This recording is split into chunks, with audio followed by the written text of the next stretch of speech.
It's all about love, and that love is the most powerful force in the universe, and that's what's going to make you successful. I don't care if it's law enforcement or if it's casino operations or what. And so to me, that's really the secret. Dennis was a gaming legend and became a good friend. And the thing I liked about him the most was he was always humble and nice, and everyone says that about him.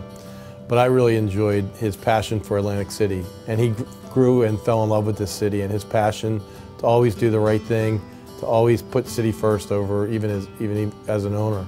I really enjoyed that and enjoyed working with him.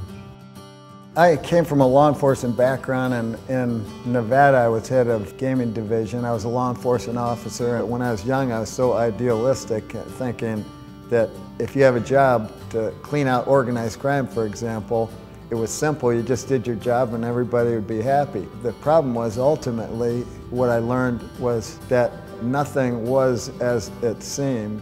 And because I had a master's degree and I was a CPA and I had all this extensive law enforcement training, and I had become one of the top experts in casino internal controls in the world, really. Right towards then, I started thinking about going into the casino business, because at least there, the common denominator was making a profit.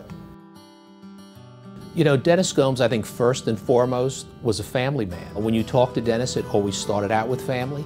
And then in the business community, we knew Dennis as somebody who was a visionary, a true leader, and somebody who brought that spirit into the room that really could take people from where they are and lead them to where he knew they needed to get to. I believe that you have to set trends rather than follow them.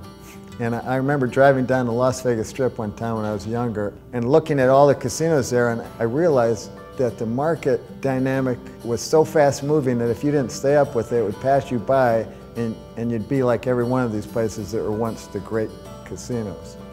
And so I started learning that you have to stay ahead of that dynamic, and you have to do things to create new trends and let other people try to follow you. So I've always believed in sort of an innovative marketing approach and doing things that cut through all the clutter.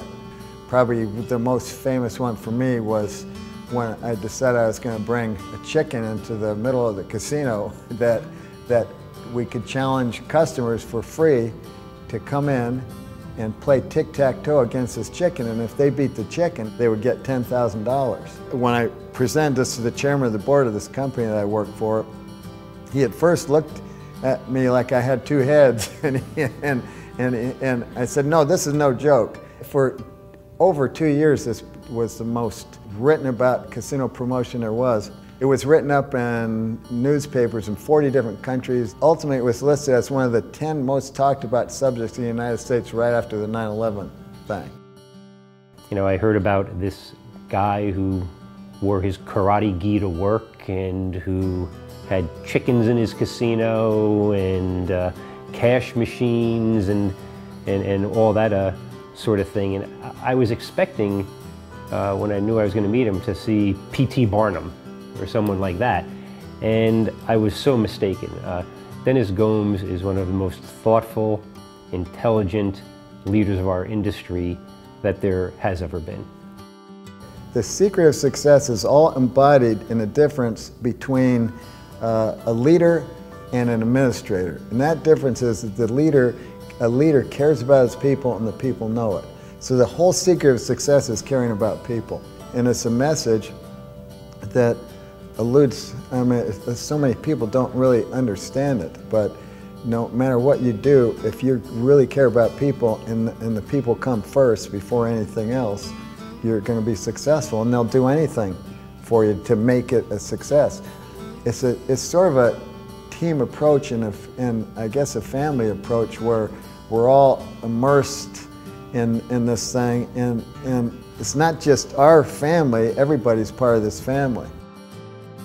Dennis added a significant amount of value to Atlantic City. One, he was very entrepreneurial, which is important in Atlantic City. Two, he cared. Three, he loved being in Atlantic City. And that's a huge value add because not everybody always wants to be here. Everybody's always trying to figure out how to leave here. Dennis wanted to be here. And I think Dennis brought a sense of community, which I think was terrific. So from an Atlantic City perspective, I don't think you could ask for an executive who was more supportive and driven to make Atlantic City work. I think that he was ahead of his time in his vision about what Atlantic City needed to be in the future, and he saw that before anybody else. And I think that the impact that the quarter has had here at the Tropicana, and as more properties try to emulate that, I think that that was his biggest and lasting effect. Dennis's passion was born in having fun. It's not only having the customers having fun, but it's also the employees having fun. And you know, he was a fun guy to work around, but he always knew what was fun for customers. He always had a vision of what customers would want to experience. And I think now as Atlantic City evolves to more than just a gaming environment, thinking more like Dennis is important. You have to find ways for people to have experiences rather than just sitting in front of a slot machine and pulling a handle. And if there's anything that we can take from him is that it's just basically understanding that customers have to have a good time. They have to have fun. Say, this is Dennis Gomes signing off. Baker Dennis said enough. Okay. Good, Jake.